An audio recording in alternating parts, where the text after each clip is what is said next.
They're the best jeans in the world. You know, Levi Strauss was involved in this deal to buy them. I outbid Levi Strauss. I outbid a multi-billion dollar biggest company on the planet. You know why? Because I believed in them more than they did. I believed in these jeans more than Levi Strauss. Inspiration is widely regarded as one of the largest and most prestigious vintage exhibitions in the world. Since 2010, hundreds of the best collectors and dealers in the game come together to buy, sell, and trade the rarest vintage clothing in existence. Traditionally, the event is held every year in Los Angeles, but in November of 2024, Inspiration went back to its Japanese roots for its first ever Tokyo show. Join us as we get an exclusive look at some of Inspiration's rarest pieces and witness firsthand the most expensive sale in vintage history. We're meeting with the founder, the visionary behind Inspiration. Rin, thank you for having us. Oh, yeah, welcome. Welcome to Japan, yeah. Thank you. Yeah. Now, what is your inspiration behind Inspiration? 15 years ago, I started this event in Los Angeles, Santa Monica. Originally, just my book signing party, and 2,000 people coming like this. But I knew most people, so It's like a family.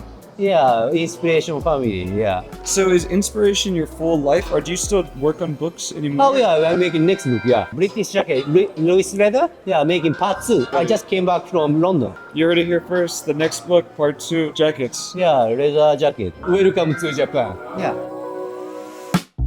You already know who it is, Kosuke Berberjin. The name speaks for itself. Yes. But he's bringing us a piece that some of you guys might not know, and if you do, you will know how crazy it is. Kosuke, could you tell us about this? これは 501WX の1922の1922年モデルの、この状態っていうのとこの紙が残ってるっていうのがもう本当奇跡に近いので、この紙にいわゆるそのバックバックのこのエクスポーズリベット、レザーパッチがしっかり残ってて3232ってここでマークが読み取れるっていうのがまず奇跡ですし、Good size. グッドサイズです。若干縮んでそのシュランク入って31のレングスが30になってるんで、何百万の価値があるっていう。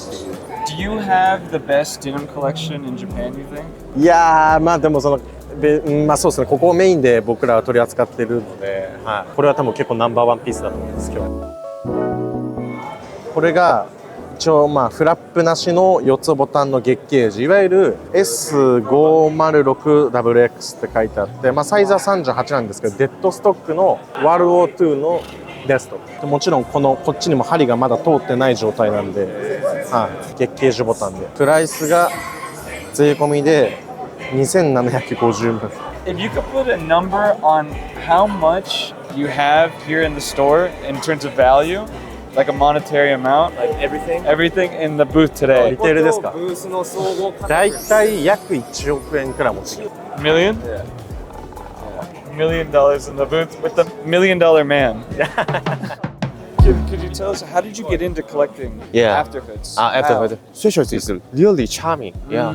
So I love it, and I find more and more special pieces. So I collected. Yeah. Wow. This is many vintage lovers who like sweatshirts. I think it's really famous sweatshirts. This hoodie.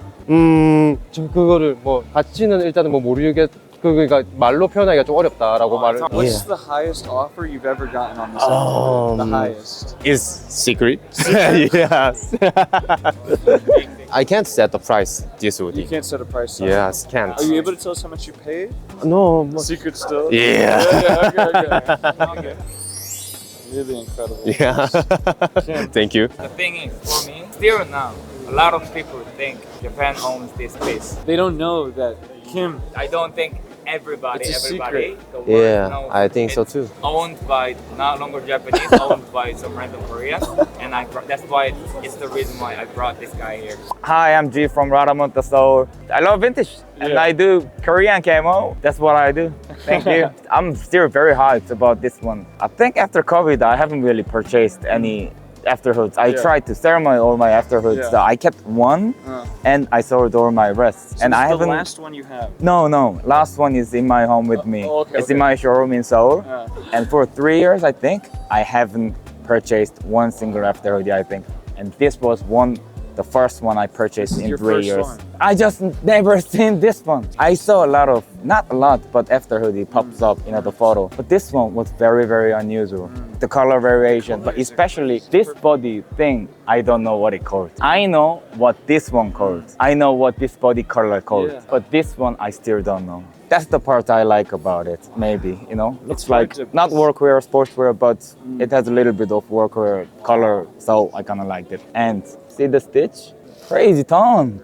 I came back from New York 1 week ago, and 1 week later, I am in Japan. So I actually brought that. Nobody's seen that one. No one's seen it. I pushed down the most, it's that number. これは、1940年代から50年代のダブルフェイスの US ネイビースウェットです。セパレートポケットで裏地がネイビーでサイズもすごく大きくてタグも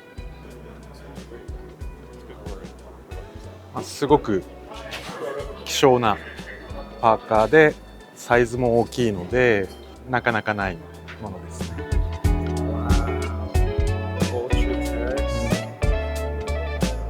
これは、アメリカで買い付けの時に見つけました。5年前150万円。150万円。はい。これはなんだっけ、知り合いのヴィンテージショップの人からちょっと譲ってもらって、まあ物としては1960年代の、アバクロのサファリジャケット、こういうパッチワークジャケットになります。でまあね、数もすごい少ないし。でこのメンズサイズのやつっていうのがすごく少なくて、普通にねウィメンズとかのちょっとちっちゃめのサイズとか合わせが逆とかいうのはあるんですけど、なかなかねこのメンズサイズっていうのが珍しいっていうんですね。そうそう。で、自分が探してて、でオファーもらって、で自分は手に入れたみたいな感じですよね。でももうアメリカでももう見つかんないし、そうパンツもあるんで、そうだからパンツも本当に見つかんないからですね。プライスはね。どうかな、まあ60万かな。60万。This is a really great piece. Yeah, great piece. Yeah, thanks so much. Thank you. Brit, what do you think? You got a good pair to show us? Because we know that you're the king of curation. Okay, so we got a few things here. Just to start with, we'll go to the Levi 3333. So this is the only known 1890s Levi's 3333. Funny thing is 5 guys that have a collective 200 years in this business all looked at this and no one's ever seen this. So basically nobody in this room, which collectively has like 1,000 years in this business, nobody's ever seen this. One guy showed me a picture 10 years ago. He had a overalls that was lot 33. And I said, well, shirt is better than overalls and 4 threes is better than 2 threes. So whatever you sold those overalls for, this is 4 times as valuable. Pretty beautiful piece. My friend found this. Crazy thing is I was on this ranch in Nevada 2 years before my friend found this on the same ranch. Well, I turned down an offer of $5 grand. So $5,001. How about that? 5,001. This is basically all just like the most incredible stuff ever. I mean, these I've had for 20 years. I got a pair of Levi's at the same time as these. Those Levi's today are probably 150 grand. These are not really for sale, but I wouldn't let them go for less than like 75,000 bucks. Well, tell us a little bit about them. So these are Jackson Street Overall Company. You'll never see another pair. It's one pocket. It's right around 1890. If you look closely at the tag, for some reason they put the rivet through, but they were on Jackson Street. That was their address. And I looked it up, Jackson Street. So Levi Strauss was on Battery Street and Jackson Street was like a block away from Battery Street. So, and look at this cool detail here, by the way, the extra salvagey stuff, the extra stuff. So Jackson Street Overall Company, they were a competitor of Levi's. What happens is now I have friends that actually work at Dickies. And when they did their research project about Dickies, they found out that JCPenney's was on like the same block and they would borrow materials back in the old days. Like if I'm making an omelet and you live next door, I'll be like, hey dude. I need some eggs. Yeah, give me some eggs. And that's what they would do. They'd go over and give me some, give me some thread, sure, missing black thread. So probably, there could have been some materials from the Levi's factory that was used in the making of these. Look how big they are too. For an old pair of jeans to be this size is really unusual. Levi's used to make these things called spring bottom jeans. Well, spring bottoms is just a style. I don't really know why they're called spring bottom, but Levi's made a spring bottom jeans. These are like 1880s and they have rivets. They're not labeled Levi's, but see the Amaski denim, this kind of cool the way the denim weave is in there, that's usually from a company called Amiski Woolen Mills. These are probably Levi's, but we can't document it. I had a Levi pair I sold a couple years ago for like 20 G's. This one is not documented to be Levi's, but I'd probably take like 12, maybe 15,000 for them. But look how crude all the details are. Look at the hand stitching. Oh, this is what you want to look at for the early denim details if you really want to geek out a little bit. You want to look at the buttonholes, okay? And you see how this is really crude. It's not machine done. Yeah. The way they stitched them. How'd they cut that up? Like, Well, they probably just did it with a knife or something, you know? The buttonholes are hand stitched. And that's a huge deal when you look at old stuff. So pretty much all of this stuff, I mean, these are freaking just extraordinary. So first off, they're lined, so they were thick. So these came from Idaho, actually. It's fucking freezing up there. So this was some miner or logger or something that had these. And then the reason that make this one of a kind is this flap over back pocket. And if you look closely, it's got a sort of floral pattern design on it too, which is just freaking badass as hell. Look at this buttonholes thing. Oh yeah, see how crude that is? Look how crude that is. That's not machine, that's hand. So these are unbelievable. Someone asked me a price on them earlier. I'm like, what'd you say? dude, there's a guy over here asking $250,000 for a 1945 jacket. A Levi jacket, $250,000. This is So what's it say about that? 1870s, and it's not worth anywhere near that. And to me, I don't price stuff based on what the market's doing. I know how much more rare and unbelievable this is. Look at this. Look at these pockets design here. So, I mean, I don't want to sell them, but I'm here, and if somebody were to offer me, what number would it be? if someone's watching and they want to give me 50 grand, they could have these. So much of this stuff, it's like, yeah, it's well, I'll give you an example. So this jacket here, I found this in a mine in 2007, okay? It's Wabash fabric, star fabric, denim. So this is right around 1900. I found it in a mine in 2008. I sold it to Akira, we think around 2012. I haven't seen it in 15 years. I thought I'd never see it again, but here I am in Tokyo. I walk in, he's got it as like his headliner item, and I bought it back. You just got it. Yeah, I just bought it back. So now I own it again. We are with one of the most popular sellers in Japan. One of the sellers with the greatest curation in the country, and he's here right at Inspiration. My friend. Yeah. Thank you so much for having us. Bidstitch Gang is very, very excited to talk to you and to talk to you about one piece in particular. Could you tell us what these are and what makes them so significant? 1890年ちょうど1890年代のワンポケットのリーバイスのダブル X です。もうこの現存する中で多分一番状態のいいダブル X ワンポケットだと思います。Did you sell these already? No. What's the highest offer you've had on them, or do you plan on selling them? No, I decided the price $25万ドル。$25,000 USD. Yeah, I decided. 250,000. Yeah. He paid almost that price. Yeah, almost. He bought it for me. Almost. Yeah. The most he's ever spent on one item. Most ever one item for him. So this guy, 6 years ago, I worked with him. He buys the oldest Levi's in the world from my friend. I come back 6 years later, I buy oldest Levi's from him. I buy back from him about 90,000. 90,000, okay? I sell oldest Levi's at Festivus, 115,000. Some lady reads newspaper, 115,000. She calls me, says she has an old pair of Levi's. I get on a plane, I fly to meet her, and that's how I got these right after Festivus last year. And then you sold it to him. Yeah, but he saw these when I got them in November. He sees and he wants them. But now he wait 1 year because I didn't want to sell, and I say I'm ready to sell, and he buys because he's the best buyer in the world. And also, by the way, Levi Strauss was involved in this deal to buy him. I outbid Levi Strauss. I outbid a multi-billion-dollar biggest company on the planet. You know why? Because I believed in them more than they did. I believed in these jeans more than Levi Strauss. Really? So that's why I bought them. Yeah. So I you beat out Levi Strauss. Levi Strauss to get this. That's true. True story. You can freaking put that in your pipe and smoke it. Put it in your pipe and smoke it. You guys look like a bunch of pipe smokers, actually, come to think of it. Bidstitch Gang. I can't believe who I am seeing here. I did not expect for this moment to come. We are reuniting with Umer. Nice to meet you. The biggest baller of vintage and denim. His family is some of the biggest collectors in all of the globe. Most famous for being the highest bidder on the most expensive and rarest pair of Levi's ever sold in the history of the world. Sold from Brit during the Festivus auction. Now, Umer, How old are you? Tell our audience how old you are. I'm 20 years old right now. 20-year-old, he has a baby face. He looks like he's 16 years old. Now, Umer, tell us where you're from actually, because you're not from Japan. No. I'm from Thailand, half Pakistan. I used to live in Pakistan for 10 years and then moved over to Thailand. Now, what does your family do in Thailand? We have a second-hand business. Yeah, we sell second-hand clothing. Okay, and you guys eventually, tell me, maybe I'm wrong, eventually, do you plan on doing your own museum? Yes.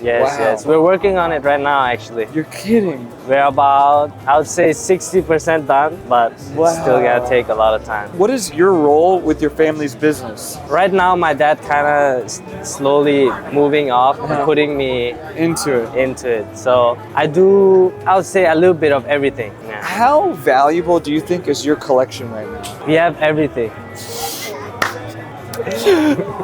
The man who has everything. But is there one thing you're looking for? There are some, but we're about to get it. For everyone that doesn't know, he is so low-key. His family moves in silence, but they are deadly. Their collection is insane. Now I asked, is there a few pieces that you might be able to show us in the deep archive that you might have? How about this jacket? It's the Finks jacket from 1918. Union Jack, chin strap. Wow. And then red. Yeah, crazy pocket with this. Where'd you get this piece? I'm not sure. I just found it in my museum floor. On the museum floor. He found it in his own museum. He's wearing a museum piece right now. We have almost everything. So it would not only be denim. Really? We'll have, I want to show you a picture. Yeah, show us you'll a picture. understand. Yeah, show me a picture. So there's like an example picture. No. And this is just a Sukajan wall. This, show the camera. There's like a lot of Sukajan wall here. This Dude, all look at that. Buddy Look at the Lee. bag. It's all Buddy Lee. That's all Buddy Lee? Oh my, yeah. We have here, we also have it here. They're around, I think 70 more bundles of vintage we haven't opened yet. You have to visit So us. that's a very rare sneak peek on what will be eventually the biggest collection in vintage of all time. Okay, let me ask you, Umer, you're the next generation. So like, what is your goals? Like, what are your plans for you when eventually maybe your dad isn't as involved and you're sort of running things? For the museum, I want to make it almost like a vintage trade center. Really? Yeah, so like everyone people from come? around the world can come and trade items. For like, What's your message to American vintage collectors? you gotta come see it for yourself. So from what I've heard, you've been acquiring rare pieces for a few years now, correct? Not a few years, maybe 40 years. 40 Because years. my dad has been collecting it since he was around 18. Wow. So for everyone that doesn't know, it's two generations here. Saleem, Umer, two sides of the same coin, a collector and the new generation right here. Umer, you pulled a couple of things from us that you bought here at Inspiration. Could you show us what you bought today? It's one of the first pieces I bought. It's a World War I Navy Dead Stock. How much did you pay on this one? Paid 60,000 baht. Umer, you find anything else cool? Yeah, this one's also really cool.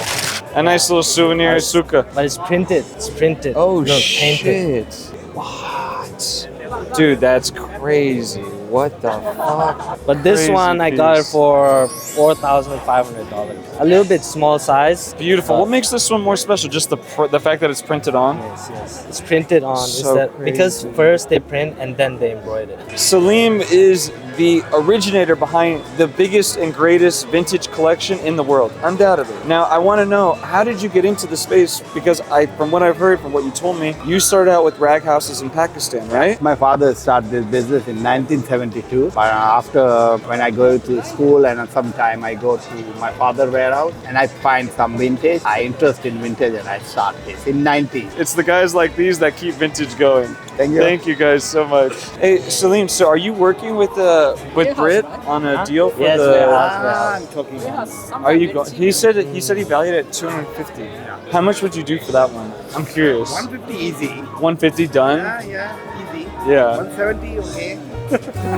So she was on a long drive and her kids were like crying in the car, like, oh no, you know. So she stopped, okay kids, get the fuck out, you know, go for a walk. So they're going for a walk and the kids are like, Mom, look, it's a bear cave. And they see a hole in the rock. And so the kids start looking in there. She goes, no, stay out of there, stay out of there. And the kids are like, Mom, what's that? And a miner had lived in this cave. So because she'd read about the Festivus sale of the jeans that you guys bought, the ones you guys bought, she read about that in a paper, and then 1 week later was on this walk, and she would not have gotten the jeans. But because she read about it in the paper, she read about the Festivus sale of the jeans, the 1873s that you guys got, she's like, oh, maybe those are worth something. And so she called me, and she told me to come over there. But when I got to Las Vegas, she said Levi's had increased their price when they found out she was selling to me. So I said, I thought we had a deal. She goes, it's a game, isn't it? I said, it's not a game. I said, this is my life. I just went to the bank and borrowed $100,000 to see you. I had to drive 4 hours just to get to the airport in Albuquerque because I live in a small town. I couldn't just fly to Las Vegas that same day. If I wanted to get that same day, I had to drive 4 hours to Albuquerque. I was playing ice hockey, like a pickup game, like a hockey game on the ice. I had my phone there on the boards to wait to hear from her if she was gonna sell. So when she called me, I was on my ice skates and I skate over. And I pick up my phone and she says, okay, we have a deal. See you later, guys. I say goodbye to my hockey guys. I go to the bank, I get the money, I drive to Albuquerque, 100 miles an hour like a maniac. I mean, I drove like a fucking maniac, right? So that was it last November. Well, Akira happened to come to see me right after I got the jeans. I said, not for sale. He came to see me like 1 month ago, and we talked about a price, and he agreed to buy them. But I told him, these guys from Thailand are interested also. So maybe if you buy them, maybe you try to sell them to these guys. They're the best jeans in the world. You know Zip? At the first Festivus, he bought the jeans for $87,000, right? He wants like $500,000 for those jeans. And he thinks these ones are worth $1 million. I mean, they're not, but maybe one day, you never know. So anyway, that's that. That's my story. We got the story? This is the boss now. This is the boss. Yeah, he just kicked me in the ass like you're done. How much were you thinking? That's hilarious. 25? 235. No, because no way. So I'm already 23. I make 2. 2-4. Yes. You're gonna go down? Yeah. I'm happy. There's no profit. Like very little profit. Okay, 2-4. Done. You do? Yeah, You do? All right, let's put the hands in. Let's go. You pay me directly. 240,000. 1, 2, 3. Hey!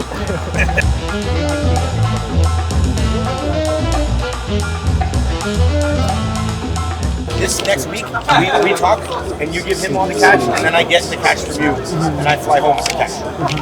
Good? Congratulations, my friend. Yeah, thank the you. biggest deal in vintage just Beautiful. happened. You were part of it. Yeah, exciting. Yeah. Crazy. Yeah, big show. Big. Yeah. 50,000 now. Deposit. 200,000. Okay, you text Umer and give I the can- bank account. Yeah. Japan or America. Okay.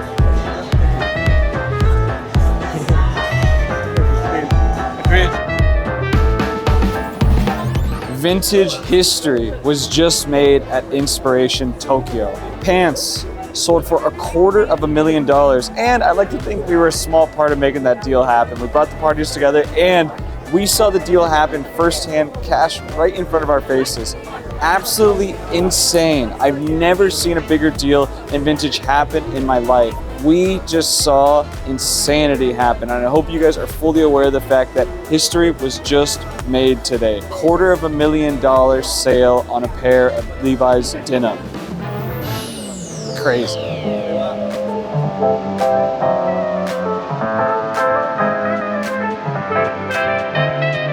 Bidstitch. It's hard. Bidstitch.